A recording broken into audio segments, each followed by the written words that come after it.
अब बात करते हैं बच्चों की संजीवनी का ट्रायल शुरू।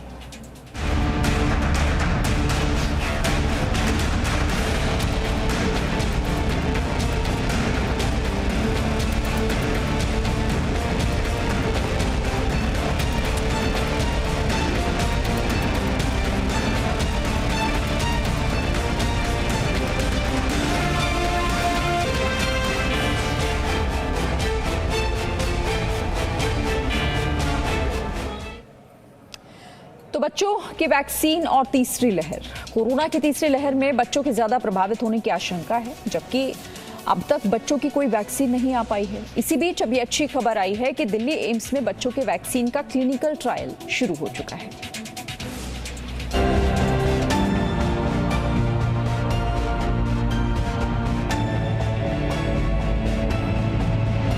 बच्चों को वैक्सीन के लिए शुरू हुई सबसे बड़ी तैयारी।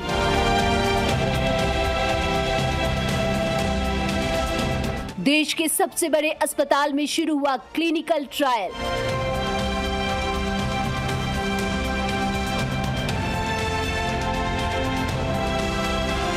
तीसरी लहर में बच्चों को बचाने के लिए बनने लगा रक्षा कवच। देश भर में वैक्सीनेशन का काम काफी तेजी से चल रहा है। भारत दुनिया में सबसे तेजी से वैक्सीनेशन करने वाला देश बन गया है। सोमवार को प्रधानमंत्री ने वैक्सीन को लेकर बड़ा ऐलान किया। अब 18 साल से बड़े सभी लोगों को 21 जून से अब केंद्र सरकार मुफ्त में कोरोना की वैक्सीन देगी। राज्यों को अब इसके लिए कुछ भी खर्च नहीं करना है। 21 जून सोमवार से देश के हर राज्य में 18 वर्ष से ऊपर की उम्र के सभी नागरिकों के लिए भारत सरकार राज्यों को मुफ्त वैक्सीन मुहैया कराएगी। वैक्सीन निर्माताओं से कुल वैक्सीन उत्पादन का 75% हिस्सा भारत सरकार खुद ही खरीदकर राज्य सरकारों को मुफ्त देगी। प्रधानमंत्री ने ये भी साफ कर दिया कि बच्चों की वैक्सीन को लेकर तेजी से काम हो रहा है। हमने बच्चों को कई जानलेवा बीमारियों से बचाने के लिए कई नए टीकों का भी भारत के टीकाकरण अभियान का हिस्सा बना दिया। हमने इसलिए किया क्योंकि हमें हमारे देश के बच्चों की चिंता थी, गरीब की चिंता थी, गरीब के उन बच्चों की चिंता थी जिन्हें कभी टीका लग ही नहीं पाता था। अब बच्चों की वैक्सीन को लेकर तेजी से काम शुरू हो चुका है। नई दिल्ली स्थित एम्स में सोमवार से भारत बायोटेक की वैक्सीन का बच्चों पर क्लिनिकल ट्रायल की प्रक्रिया शुरू हो गई है। क्लिनिकल ट्रायल में बच्चों को 3 ग्रुप में बांटा गया है। पहला ग्रुप 12 से 17 साल के बच्चों का है, दूसरा 6 से 12 साल के बच्चों का और तीसरा 2 से 6 साल के बच्चों का। पहले 12 से 17 साल के बच्चों पर ट्रायल किया जाएगा। सोमवार को 12 से 17 साल के बच्चों की स्क्रीनिंग शुरू कर दी गई है। स्क्रीनिंग में जरूरी टेस्ट करके ये देखा जाता है कि जिस बच्चे पर वैक्सीन का ट्रायल किया जाना है वो पूरी तरह स्वस्थ है या नहीं। बच्चों के लिए हमारे पास कोई भी सेफ या इफेक्टिव वैक्सीन है कि नहीं, इसका कोई डेटा अवेलेबल नहीं है। कल अगर हमें बच्चों में ज़रूरत पड़े तो कोई वैक्सीन ऑप्शन होना चाहिए हमारे पास कि बच्चों को दिया जा सके। इसलिए जो है क्लिनिकल ट्रायल्स इसीलिए किए जाते हैं कि एविडेंस जनरेट किया जाता है। एविडेंस जनरेट किया जाता है कि सेफ होना चाहिए, सेफ्टी कंसर्न एड्रेस करता है और उसके बाद जो है इफेक्टिव भी हो, इम्यूनोजेनिसिटी हो उसकी, कि एंटीबॉडीज़ भी बना रहा हो, अच्छे लेवल का एंटीबॉडीज़ बना रहा हो। तो ये जो क्लिनिकल ट्रायल्स हो रहे हैं बच्चों में, उसका मेन उद्देश्य यही होता है, इम्यूनोजेनिसिटी देखना, सेफ्टी देखना, और अभी उसी के लिए चल रहे हैं। तो कंट्री में कई सेंटर्स पे अभी ये क्लिनिकल ट्रायल्स स्टार्ट हुए हैं। एम्स दिल्ली में बच्चों पर कोवैक्सीन के क्लिनिकल ट्रायल करने वाली टीम को लीड करने वाले प्रोफेसर संजय राय ने बताया कि इस बार भी वयस्कों के ट्रायल की तरह अच्छी संख्या में बच्चे ट्रायल के लिए आ रहे हैं।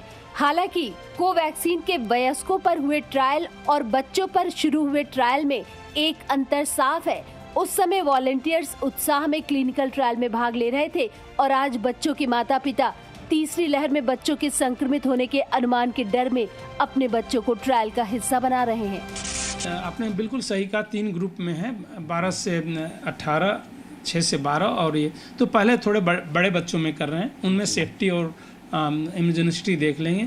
उसके बाद नेक्स्ट ग्रुप में करेंगे जो 6 से ऊपर के बच्चे हैं, और उसके बाद 2 साल से ऊपर के बच्चे में करेंगे।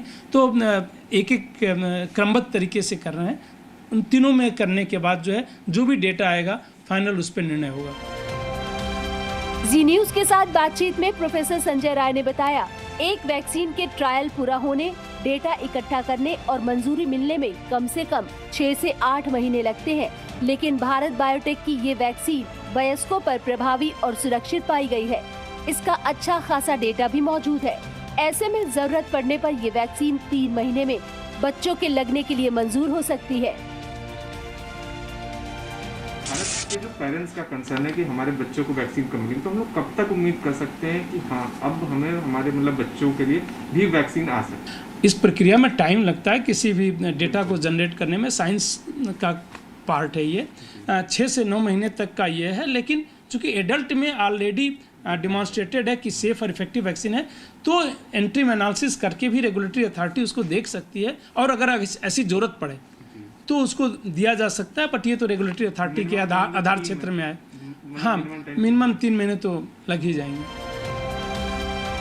जानकारों का मानना है कि देश में तीसरी लहर जरूर आएगी। नीति आयोग के सदस्य वीके पॉल भी इस बात को साफ साफ कह चुके हैं। साथ ही ये काफी हद तक साफ हो गया है कि तीसरी लहर में सबसे ज्यादा असर बच्चों पर होगा। फिलहाल बच्चों के लिए वैक्सीन नहीं है, इसलिए चिंता ज्यादा बढ़ी है। अब जिस तरह से तेजी से बच्चों के वैक्सीन को लेकर क्लिनिकल ट्रायल शुरू हुआ है, उम्मीद की जानी चाहिए कि कुछ महीनों में बच्चों के लिए भी वैक्सीन आ जाएगी। शिवांक मिश्रा, जी मीडिया, दिल्ली। एक ब्रेक लेते हैं, यहाँ पर लौटने for. Presenting B News app available on Google Play and App Store. Download it now.